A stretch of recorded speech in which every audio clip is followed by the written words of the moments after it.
Kemudian yang kedua, pengelola. Pengelola kan terbagi antara ansor dan muhajir. Ini dua-duanya ini tidak ada yang tidak penting. Maka para ustadz harus ngerti kepentingannya para ansor. Orang ansor juga ngerti kepentingannya para ustadz. Memang dunia ini isinya itu orang berbeda-beda supaya ada kerjasama. Kalau sama semua kita repot. Bentuk kerjasamanya itu bagaimana? Sebab berbeda akhirnya ada bentuk kerjasama. Laki dan perempuan berbeda akhirnya ada kerjasama bareng-bareng buat anak. Coba kalau sama, akhirnya ada home.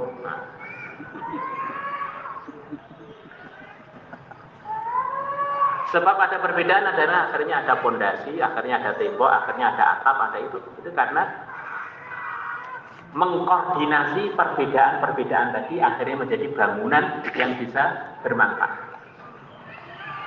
Maka di antara bentuk kerjasamanya, urusan kerjasama itu asalnya adalah dari hati. Kalau hatinya sudah ada titik temu, kerjasama badan itu akan berjalan. Tetapi kalau hatinya belum ada titik temu, kerjasama zahir itu adalah kepura-puraan saja.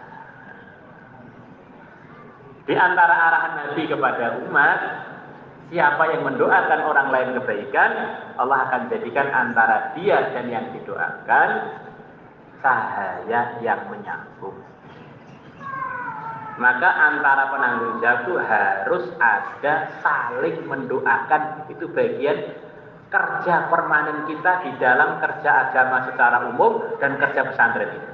Dalam kerja dakwah, kerja jamaah tabligh itu, kalau ingin mengurangi tensi panas harus ada saling mendoakan.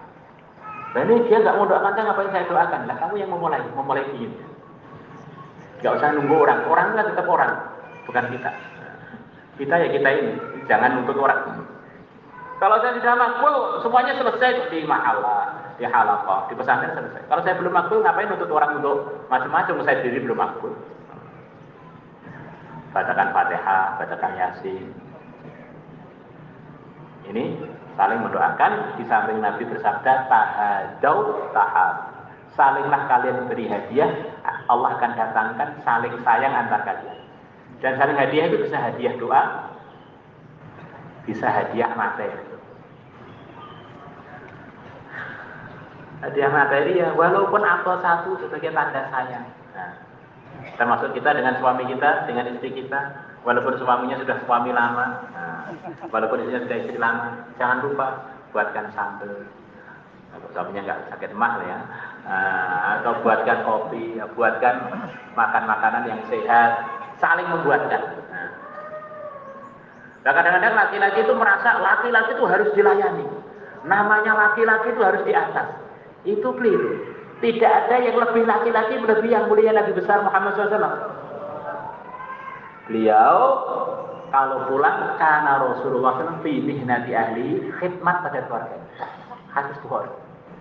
Diceritakan dalam syarahnya, Nabi di rumah ikut bersih-bersih, ikut bantu masak, Nabi di rumah ikut ngerapi-ngerapikan, ikut menjahit yang bolong-bolong. Itu Sayyidul Anbiya, laki-laki yang sebenarnya. Kalau perempuan, Sayyidah Aisyah dengan macam-macam kesibukannya sempat buat masak untuk Nabi, istrinya Nabi sempat masak untuk Nabi. Jadi akhirnya saling terjadi kerjasama. Laki-laki yang perlu minta dilayani terus sebetulnya bukan laki-laki, sebetulnya wanita. Kewani-wanitaan yang di posting punya jenggot seperti laki-laki. Laki-laki tugasnya itu mengayomi, melayani, mencintai, kemudian menafkahi. Laki-laki. Tapi kalau dilayani, dinafkahi, diperhatikan itu betina. Ini kan dunia laki-laki biar ibunya itu semangat. Tapi laki-laki itu kelemahannya karena dulu itu pertama kali melihat itu perempuan dan pertama kali dia ini juga di perutnya perempuan. Laki-laki itu paling terpengaruh dengan perempuan. Nanti dia bang marah, sebetulnya laki-lakinya nggak marah karena ibu-ibunya tengkar, akhirnya laki-lakinya pada tengkar. Sering terjadi begitu. Maka pemicu kebaikan di cabang dan di umat itu adalah diantaranya dorongan wanita jadi silakan. Pemicu pertempuran dan pertengkaran juga wanita. Maka arahan tadi diantaranya loh, ada juga yang laki-laki yang provokator juga. Tapi biasanya provokator itu wanita. Nabi Yusuf aja ke penjara gara-gara wanita. Jadi laki-lakinya doakan istrinya, istrinya doakan laki-lakinya, dan antar pengurus saling doakan. Insyaallah. Kemudian di antara kita dalam kitab Manhalah, di antara tanda orang itu ngurus sesuatu itu serius kalau dibuat perincian-perincian setiap yang diurus, atau istilahnya divisi-divisi, atau istilahnya apa jenenge seksi-seksi, departemen-departemen. Kalau orang semuanya diurus jadi satu kelompok tanpa ada perincian-perincian, itu menunjukkan pengurusannya belum serius. Dibuat tim-tim. Ingat ya, pesantren kita kalau belum mengarah buat tim, itu berarti masih kurang serius. Maka di dalam kita baca kitab ada fasrul perincian. Fasrul perincian. Tadi sudah diterangkan global, diperinci lagi. Maka kalau kita baca kitab ada diperinci, kita pikir diperinci bab urusan toharoh, bab urusan sholat, bab urusan zakat, bab urusan haji, bab urusan ini berarti serius. Maka di antara di sini untuk membuktikan serius ada tim pelajaran nahwu, tim pelajaran soroh, tim mengurus koperasi, tim untuk mengurus tamu, tim untuk mengurus bangunan, tim. Nah ini berarti sudah serius. Yang belum mengarah ke situ itu diharapkan secepatnya untuk dibentuk gambaran-gambaran ke arah situ. Supaya ada yang fokus, kemudian nanti disatukan dari satu majelis untuk koordinasi dan untuk saling berikan masukan apa yang lemah di situ dikuatkan. Tidak boleh cabang itu semuanya hanya diurus satu orang. Nanti kalau satu orang itu sakit, cabang itu sakit. Kalau satu orang itu mati, sak cabang repot semua. Semuanya minimal setiap tim itu diusahakan berjamaah 3 orang. Jadi agak mundur ada ini. Saling mengetahui, saling mengingatkan dengan keyakinan kita ini bukan orang maksum.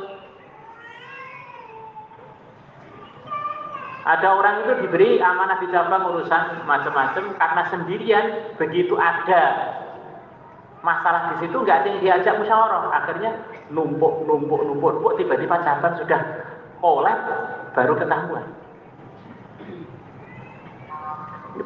Penting sekali.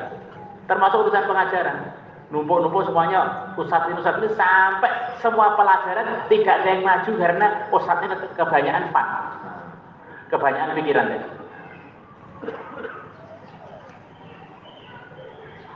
Pertama didaftarkan kepada Allah, kedua saling mendoakan, ketiga dibentuk kerjasama. Di antara bentuknya adalah di pesantren itu dibuat divisi-divisi yang saling kerjasama. Setiap divisinya diusahakan minimal 3 orang atau bahkan. Termasuk divisi rawan di pesantren itu adalah divisi urusan mutu pengajaran. Santri-santri alhamdulillah 2000-an dari cabang telah datang.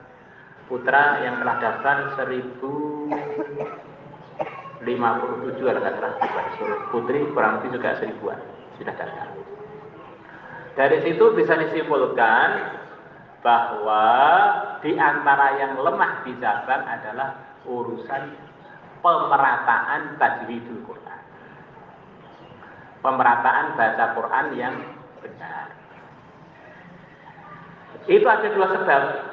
Dan ini jangan sakit hati ya. Pertama, memang membutuhkan bacaan Quran itu perlu telaten. Memang capek banget. Jadi anak saya setoran tidak saya wakilkan pada orang, walaupun saya sudah banyak kesibukan. Usaha tak dengar sendiri tiap hari. Selepas olahraga pagi sedikit dengarkan anak 1 jam sampai 1 jam setengah, mulai jam setengah 7 sampai jam setengah 8 minimal. Di samping istri-istri didengarkan bacaannya sudah benar belum, terus. Dan itu memang seumur hidup begitu. Pertama, kalau kita husnudzon, ustadznya kurang telaten. Jadi kita harus telaten, ngulang lagi.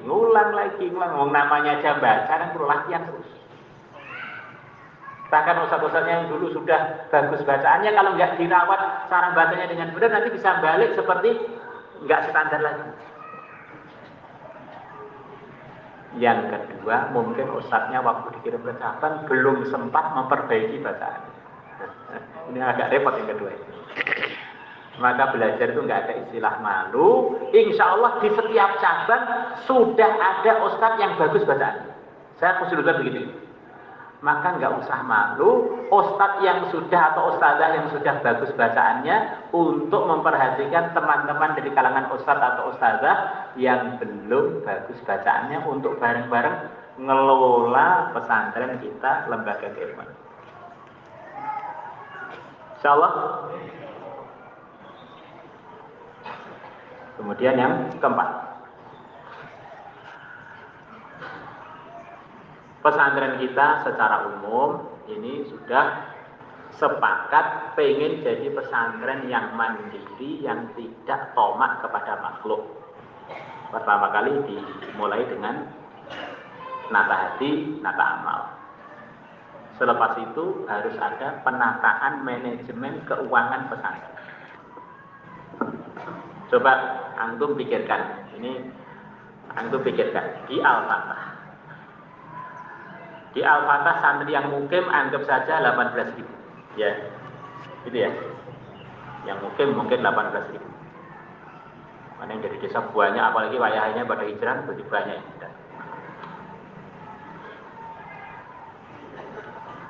Itu yang tidak bayar 3.000. Berarti tinggal berapa? 15.000. 15.000 yang minta keringanan dari 650 bayarnya di bawah 400-an mungkin 1.500. Yang dari daerah-daerah. Jadi mungkin utuhnya yang bayar full itu anggap saja 13.000. Sekarang kamu hitung 650 kali 13.000 umpamanya berapa?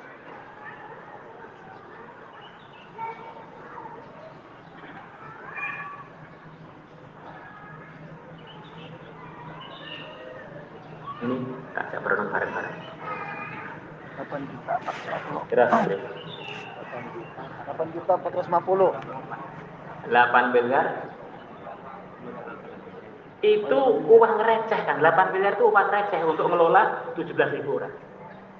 Gajinya ustadz setiap bulan 2 miliar. Akhirnya jadinya berapa? Sehingga 5 miliar. Tahun ini 5 miliar setiap bulan ya.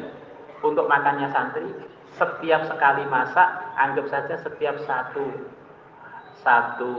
kilo untuk 10 orang. Berarti berapa? Berapa ton? Minimal 1 ton 7 kintal. Begitu ya kurang lebih ya? 1 ton 7 kintal. 1 ton 7 kintal kali 2. Berarti berapa ya? 2 ton. 3 ton berapa? 2 ton 12 kintal. Hah?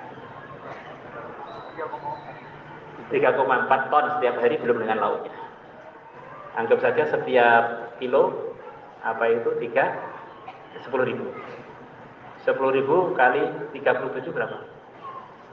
37 juta. 310. Enggak benar, 37. Kan 3 ton 7 kan? 3 juta 700. Ya kan?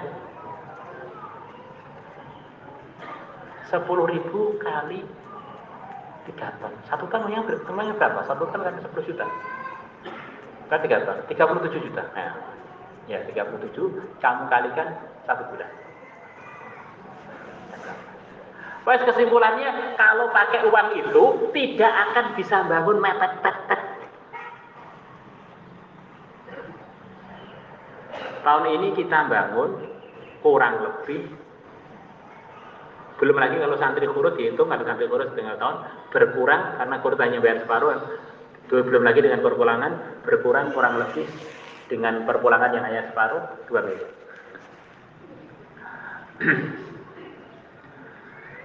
Kita bangun kurang lebih pondok putri di Taji habis 13 miliar.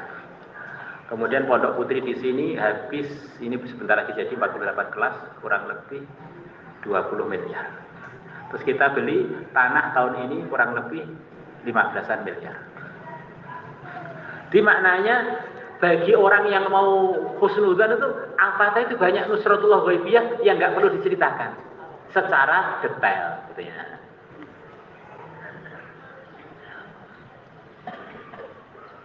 Nah itu diantara triknya secara pengaturan zahir harus ada penyatuan pendapatan.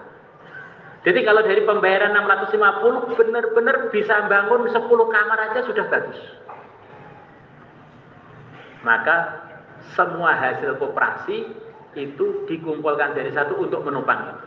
Di samping nusratullah ghaibiyah akhirnya bisa jadi mungkin 40 kamar mungkin bisa. Terus belum lagi dari hasil-hasil istighosah. Nah, itu seperti itu yang paling banyak.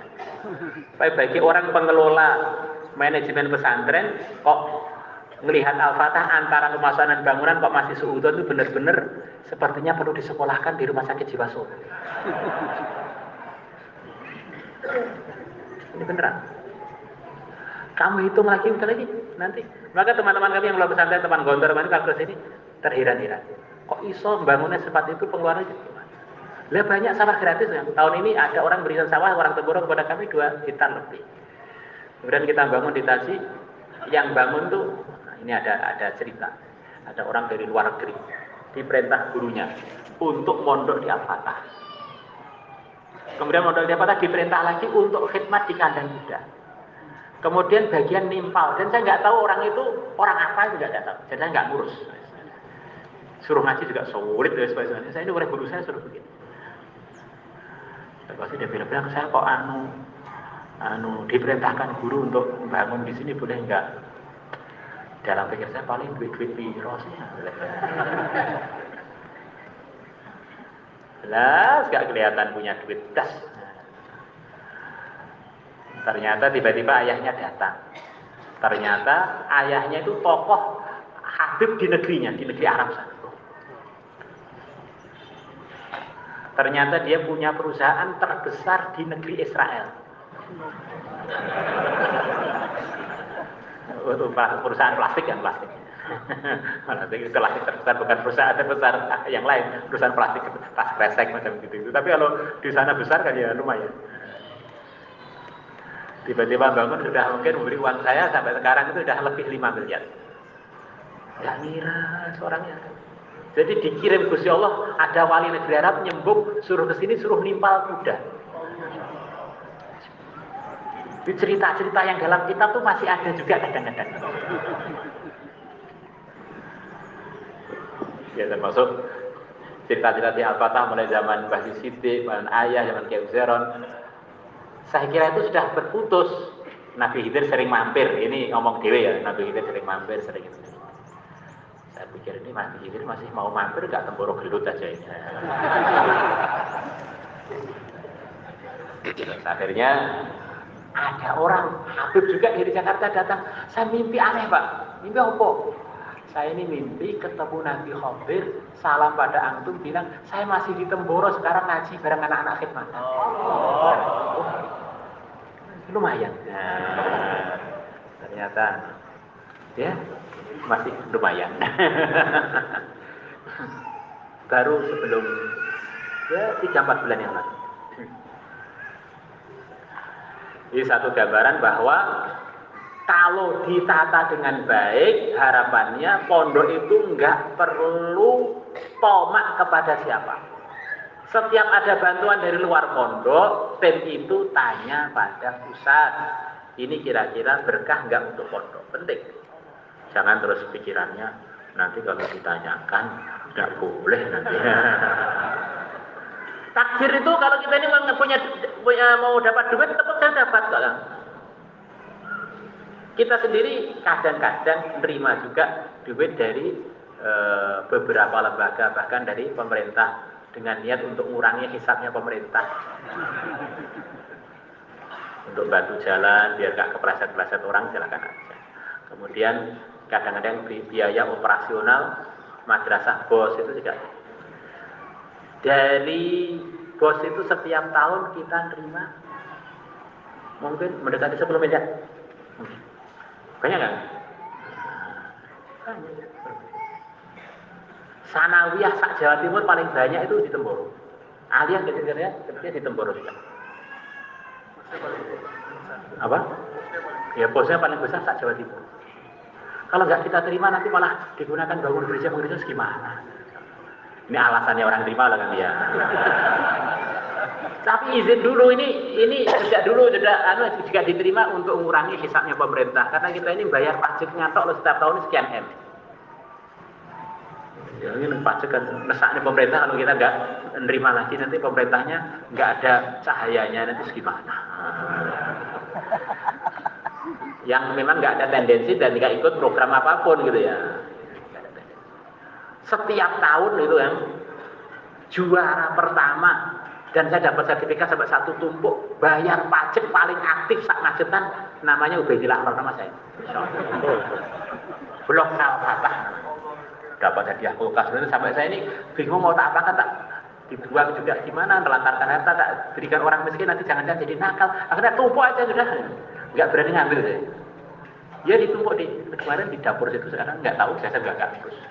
Ada yang mau apa itu buat untuk keperluan makan jangan karbon tuh nggak usah digitukan aja masih banyak yang beli kok nanti apa itu diberi kulkas jadi hasil pajak la ilaha illallah nanti asalnya bikin la ilaha illallah akhirnya sarungnya yang goyang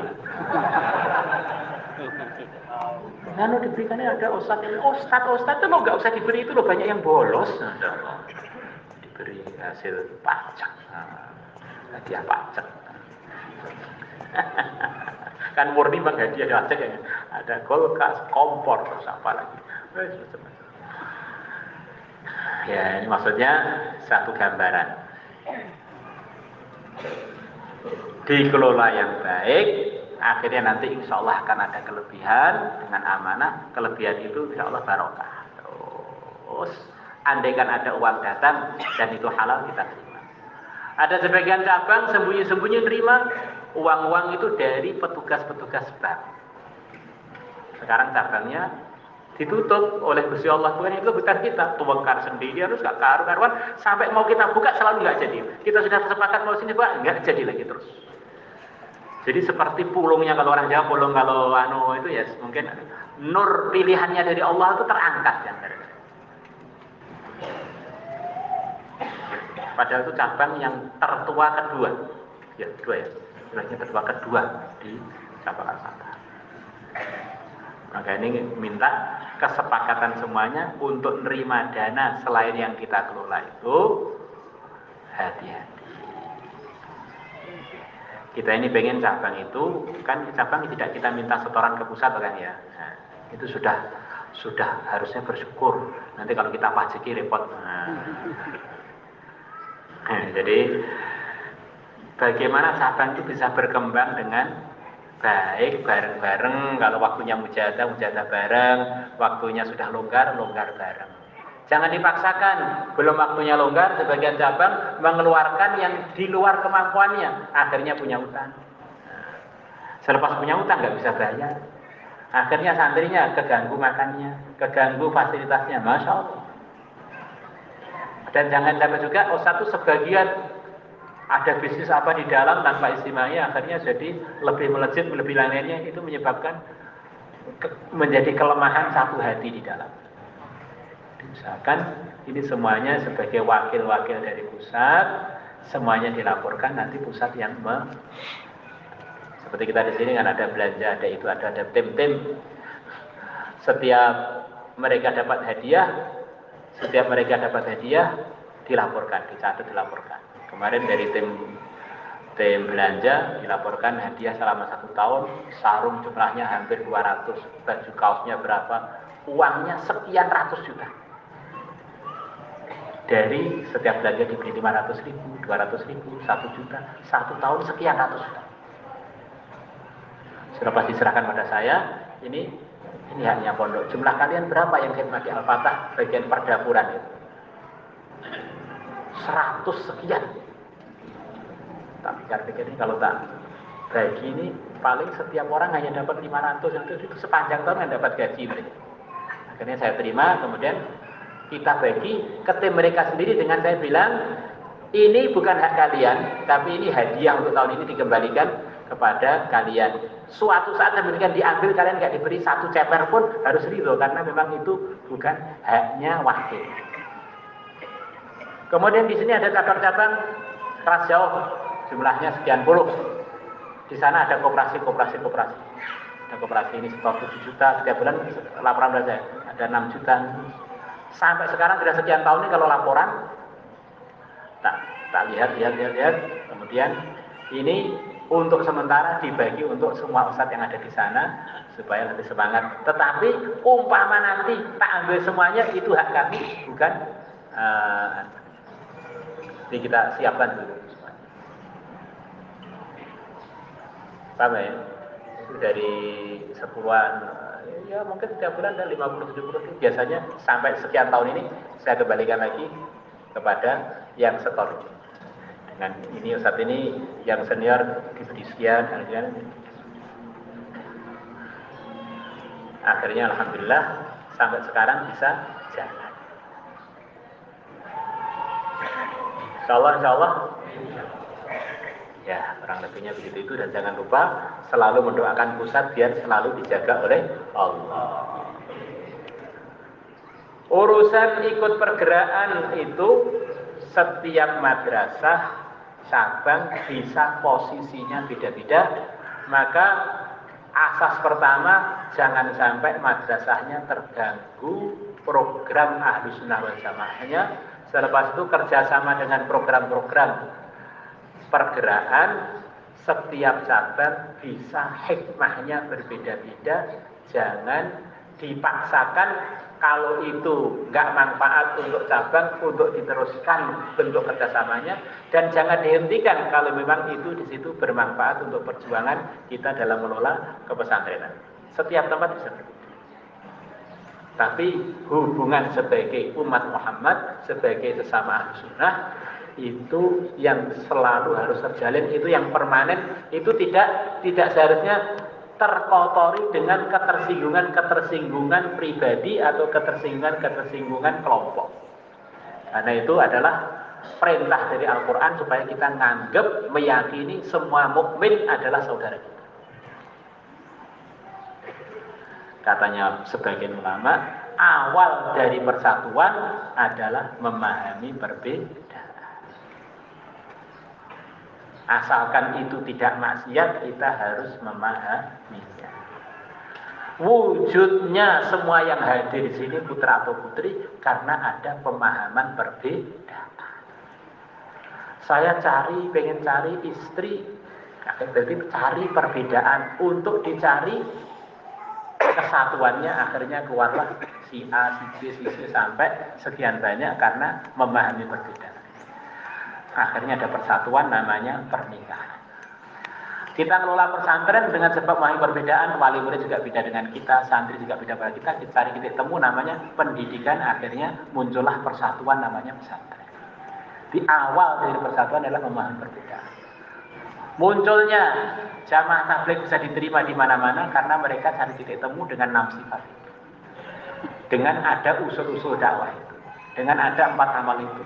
Tapi nanti kalau dikembangkan keluar dari titik temu ini, nanti akan ada perkelahian dalam urusan kepengurusan. Karena sudah mencari titik persatuan bukan persatuan. Maka kalau jamaah tabligh selama yang dibicarakan 6 sifat, usul-usul dakwahnya dijaga, 4 amalnya yang dibicarakan itu, titik tengkar itu seharusnya nggak ada. Titik tengkar kenapa? Karena perbedaannya dipaksakan untuk dipahami oleh semuanya. Maka kita mengarah yang lebih dewasa. Pertama kali persatuan dimulai dari memahami perbedaan. Pertama kali perpecahan adalah memaksakan persamaan. Benar ya? Coba kalau kita ini memaksakan persamaan, mertua kamu dengan mertua saya harus sama. Kira-kira gimana? Pondok kamu dengan pondok saya harus sama. Padahal perkara itu baik, tapi kalau dipaksakan jadi tengkar. Jadi tidak semua kebaikan itu boleh dipaksakan, apalagi yang nggak baik. Nah, coba kamu renungkan kata-kata dua ini, renungkan ulang-ulang lagi. Iya. Saya dengan istri itu jangan cari titik persamaan toh, titik perbedaan yang bisa dikerjasamakan. Istri kerjasama ngandung anak saya kerjasama jadi pejantannya. Saya kerjasama. Kalau itu nggak bisa ngandung. Jadi cari perbedaan untuk dicari bagaimana mengelola perbedaan tadi akhirnya menjadi kerjasama. Coba kalau kita bilang kerjasama, ta'awan, itu berarti kan memahami perbedaan. Sholat jamaah, imam dan makmum. Berarti kan memahami perbedaan, satunya jadi imam, satunya jadi makmum. Coba kalau semuanya pengen jadi makmum, tidak ada imamnya. Semuanya jadi imam, tidak ada makmumnya. Di pertama kali persatuan yang terjadi di dunia manusia ini karena memahami perbedaan, terus gimana ngelolanya biar semuanya bisa terima. Coba kita ini dengan istri, dengan anak yang suka tengkar, cari kebaikan istrinya apa yang kira-kira nanti bisa kita kelola bareng-bareng. Tidak selalu kebaikan itu sama.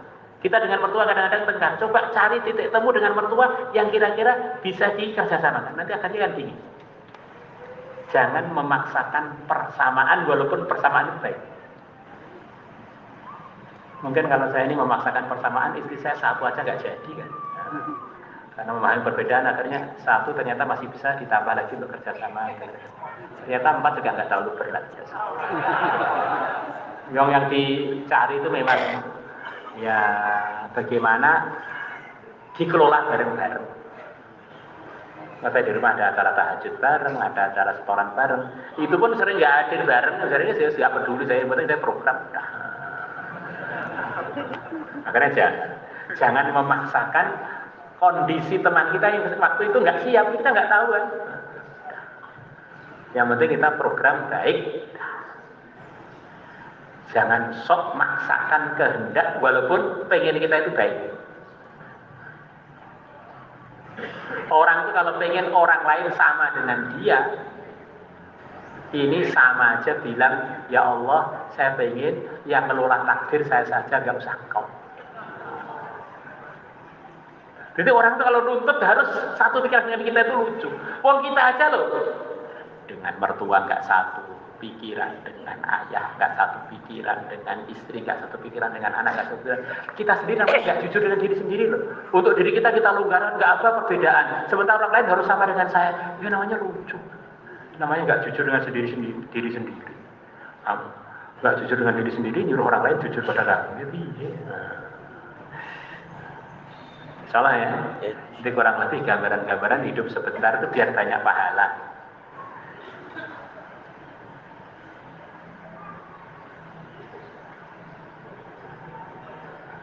Ya kurang lebih begitu. Terus terakhir, jaga kesehatan. Di dunia ini kata Imam Syafi'i yang terpenting itu hanya 2, yang selain itu tambahan pengetahuan. Pertama, ilmu agama. Ilmu fikih anggap itu ilmu agama. Ini diperlukan oleh siapapun yang pengen untung. Tambah dia banyak ilmunya, tambah ada gambaran untuk tambah untung. Pejabat, rakyat, kaya, miskin, santri, wali murid, penanggung jawab atau makmur, amir, semuanya perlu pada ilmu agama biar dia selalu untung. Kalau ilmu-ilmu dunia itu belum tentu menguntungkan. Kadang-kadang biaya sekolahnya mahal ternyata nggak laku. Jadi kalau ilmu agama itu kita di posisi mana saja memang perlu terus. Di pengetahuan yang diperlukan oleh semua orang itu sebetulnya hanya pengetahuan agama. Orang itu kalau sudah beragama, kaya masuk surga, miskin masuk surga, terhormat masuk surga, terhina pun masuk surga. Dihormati masuk surga, nggak dihormati juga masuk surga. Kemudian yang kedua, ilmu kesehatan.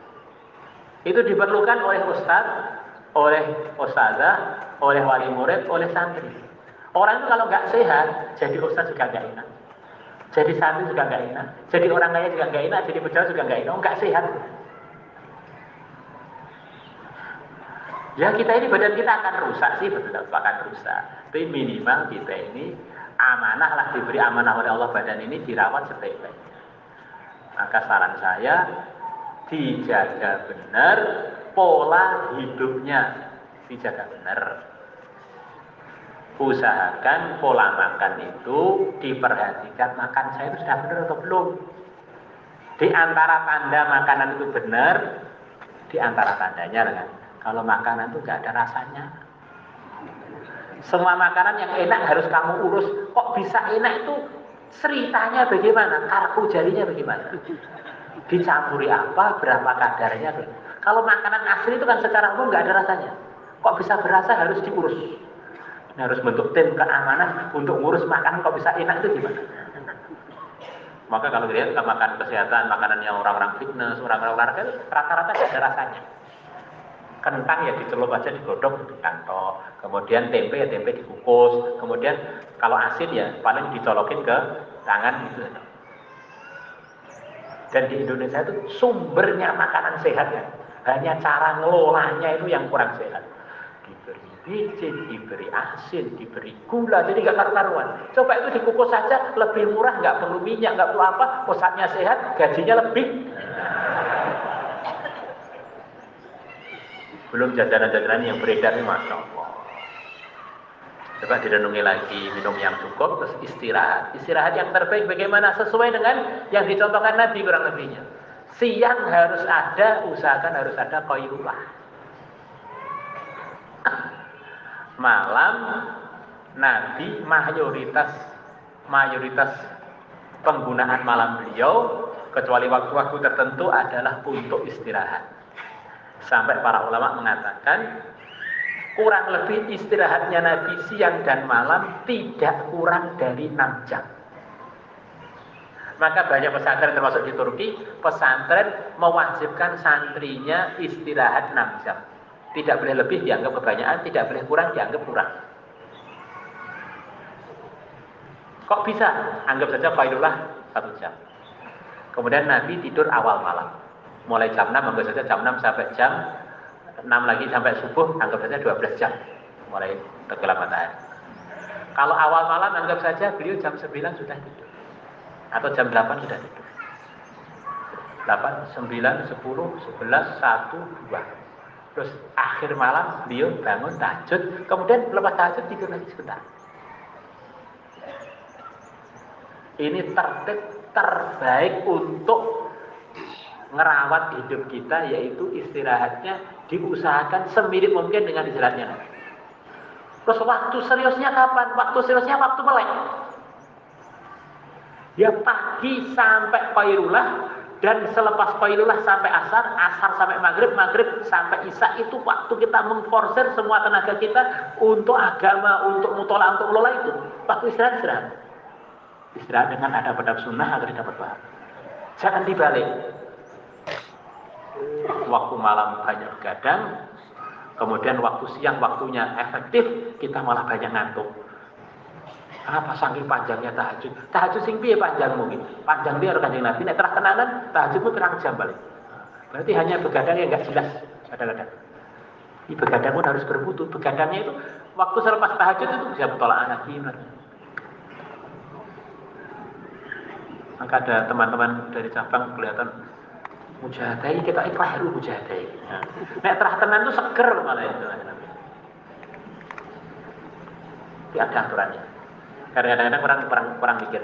Nanti istirahatnya berapa kira-kira? Kurang lebih 6 jam sebagaimana kesimpulan Imam Ghazali.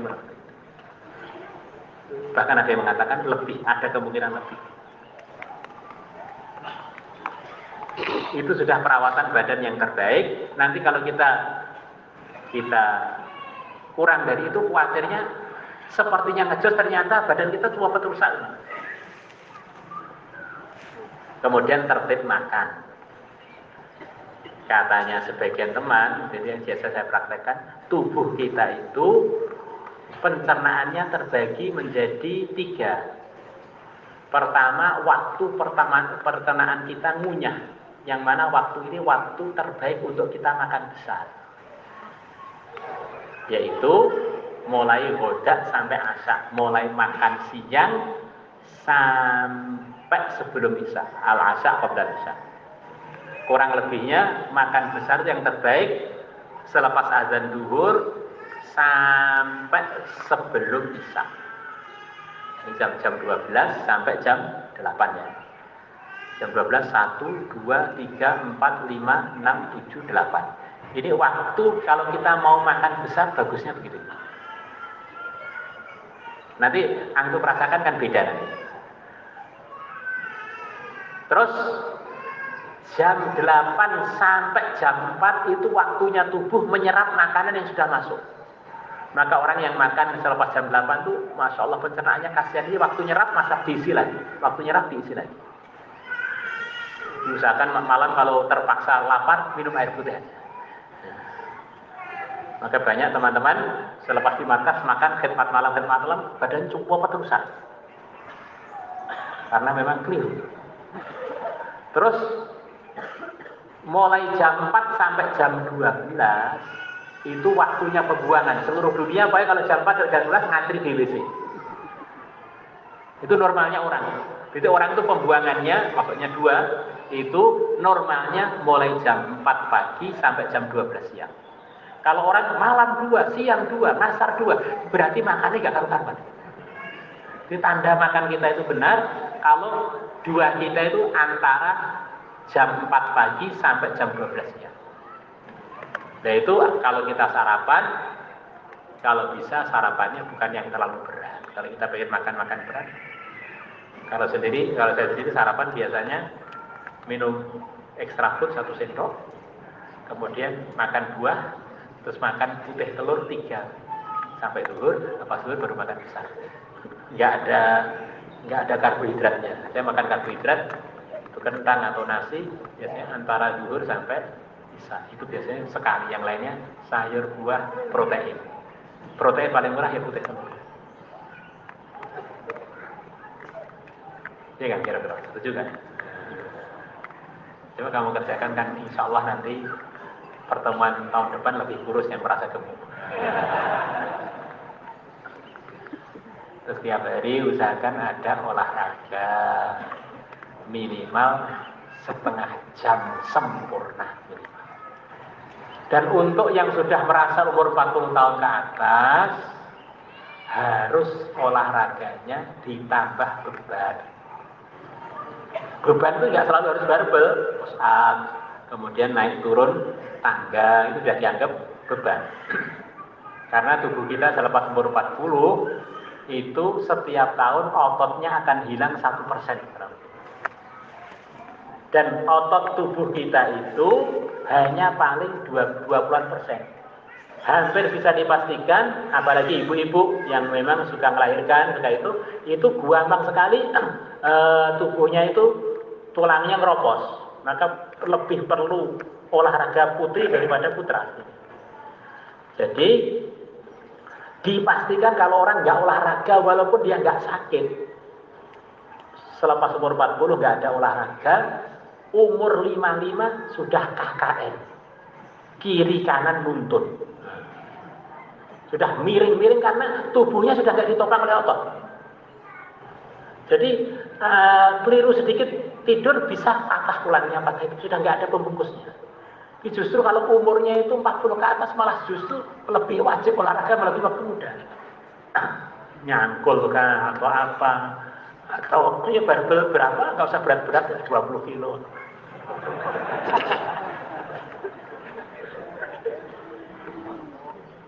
Ini pentingnya, saya sudah tua, nggak usah nanya. Justru tua itu badan kita sudah haus. Nanti kalau nggak dirawat, ya seperti mobil tua begitu, ngadat sana ngadat sini nggak karu-karu. Gimana? Insya Allah. Nabi kita dalam riwayat Tabarani, beliau jadi Nabi kan umur 40 ke atas. Kelihatan beliau pas nggak pakai baju, kelihatan perut beliau seperti ada batu-batu yang disusun. Jadi perutnya Nabi itu siktak, Masya Allah. bener-bener kotak-kotak, nggak ada lemaknya blas. Baginan mutamasikan dalam hadis apa? Berisi dan nggak ada kendornya. Padahal itu sudah 40 tahun ke atas semua sampai 55. Begitu umur 55 ada perintah jihad maju perang, beliau umurnya 55. Sampai wafat umur 63. Di umur 65 itu sudah malah masuk medan pertempuran. Sudah 55, sudah keropos semua. Bukan waktunya maju, soft depan.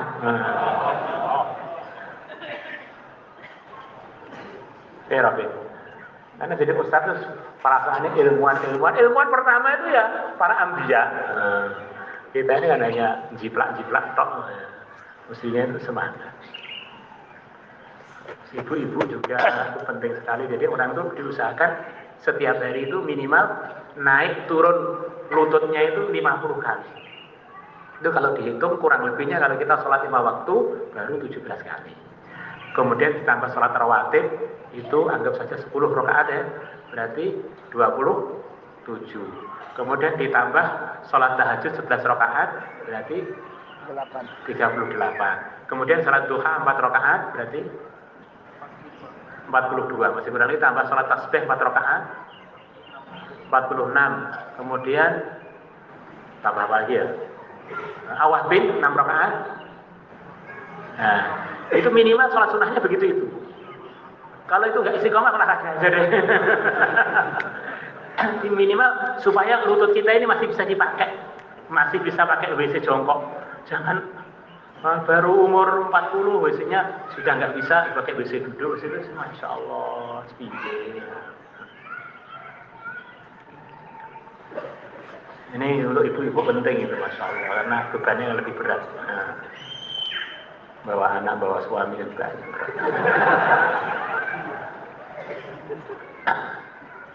Penting istrinya dirawatnya anaknya orang ya. Ini anaknya orang telah kita terima. Qabil tu nikahaha. Dirawat, dari kecil dirawat orang tuanya, jangan sampai selepas kita rawat kita telantarkan. Telantarkan kucing aja bisa dimurkai Allah loh ya. Lagi telantarkan istri orang beriman apalagi ustazah.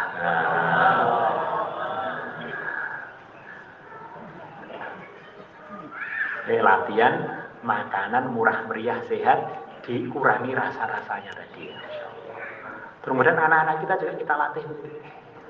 Makan nasi itu perlu itu untuk pembakaran, tapi kalau bisa anak-anak kita tuh dilatih makan nasinya itu mulai awal memang disedikit, biar gak jadi ahli nasi. Sedengah. Karbohidrat memang sengaja dibiasakan untuk tidak banyak. Dibiasakan suka sayur, dibiasakan suka buah, suka air putih, dilatih. Jangan suka manis-manis. Nanti kalau di pondok sudah terbiasa begitu, kan jadi sehat. Kemarin ada sebagian kurang saya sakit, bingung, kok tiba-tiba nggak bisa jalan, ada apa? Ternyata alergi apa itu? Gula putih. Ini gula putih itu sebagian tubuh itu kena 1 sendok teh aja nggak bisa jalan.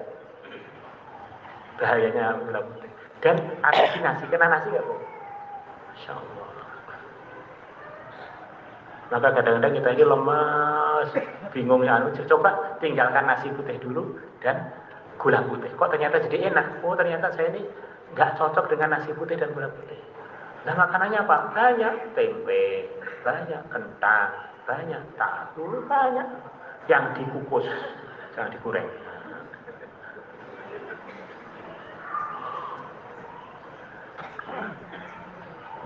Zaman Nabi itu sepertinya gorengan belum ada. Yang ada minyak zaitun itu bukan untuk goreng, tapi dimakan mentah untuk campuran. Ya saya gorengan termasuk bid'ah ya.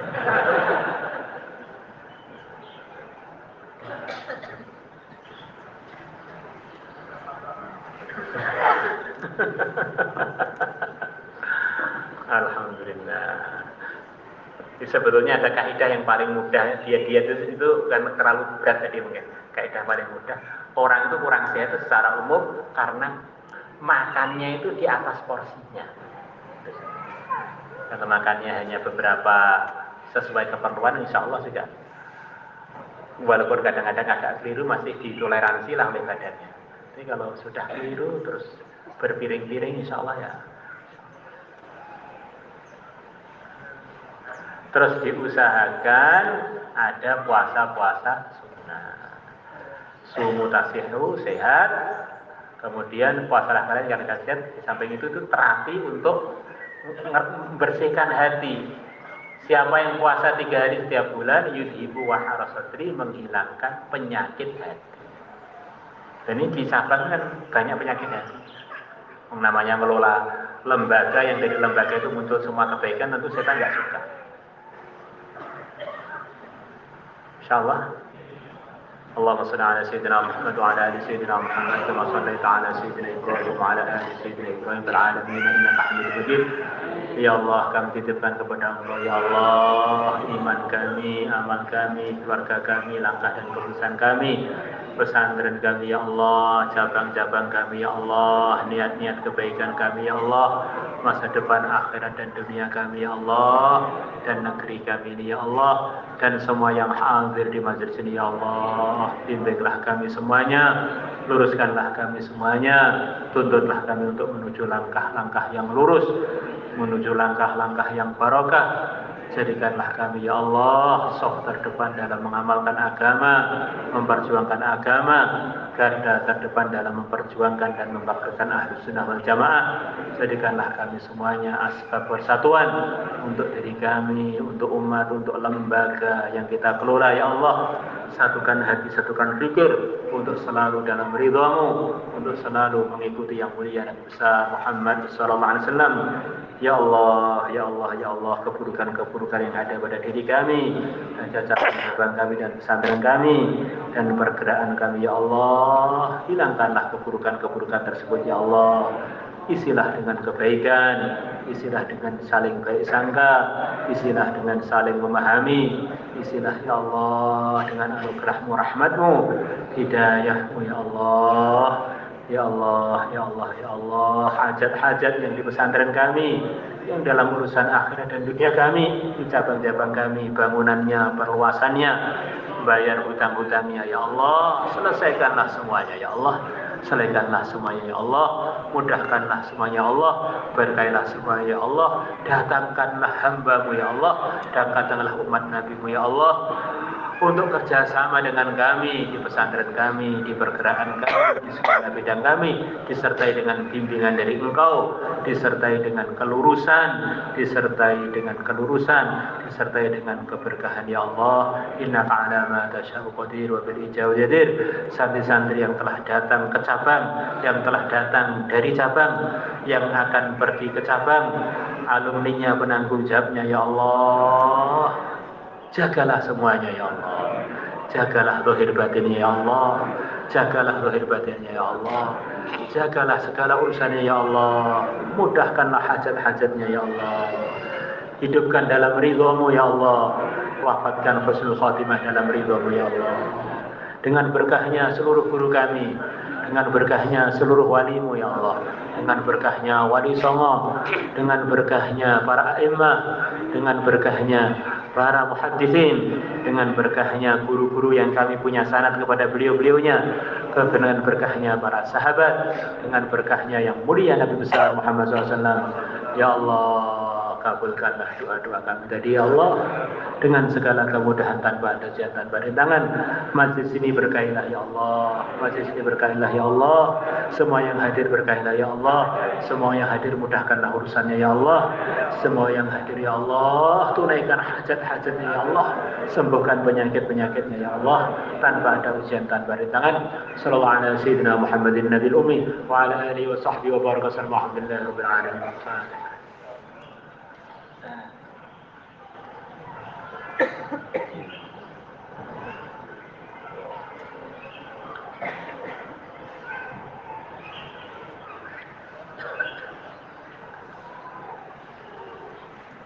Sini minta doanya.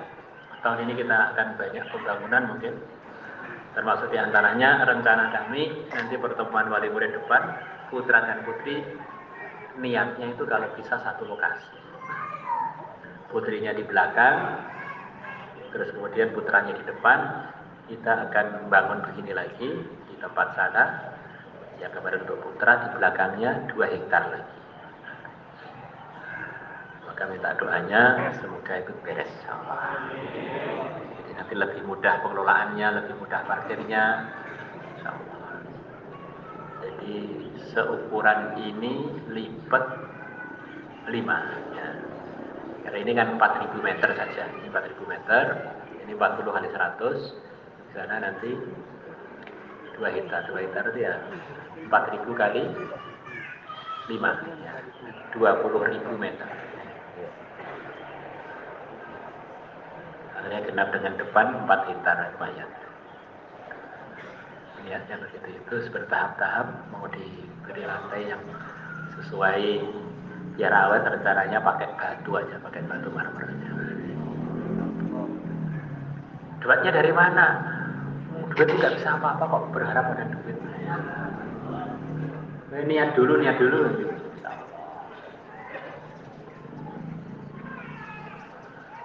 Ini cerita guyon ya, cerita guyon. Katanya dulu Nabi Khadir pernah ketemu dengan kakek kami. Bilang pada kakek kami, nggak usah khawatir, pokoknya Temboro kalau pengen bangun nanti akan saya datangkan orang untuk bantu. Sepertinya itu berjalan terus.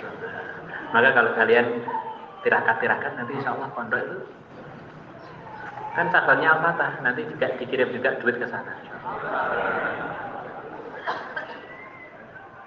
Gimana?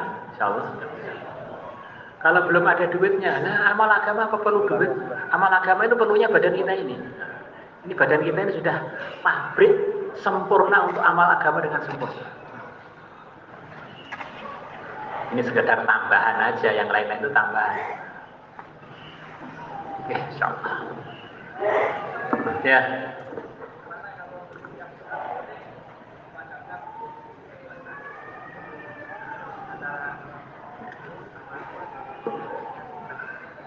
Biasanya sudah lewat itu, lewat FM sudah. Hanya yang ikut serta mungkin disempurnakan. Insya Allah ya. Ini keperluan kita semua ditolong oleh Allah, karena istighotsah itu artinya kan minta ghaus, minta pertolongan dari Allah. Istafa'ala yastaghfir istighfaran, istaghatsa yastaghfiru istighatsatan. Minta ghaus, minta tolong pada Allah. Itu bagian dari amalan Nabi yang diresmikan dalam Al-Qur'an. Ittastaghifuna rabbakum. Kalau ada orang tanya, istighotsah dalilnya mana? Ketok gak tau baca Quran kan. Yo, repot begini, mau baca Quran dikit gak sampai kok.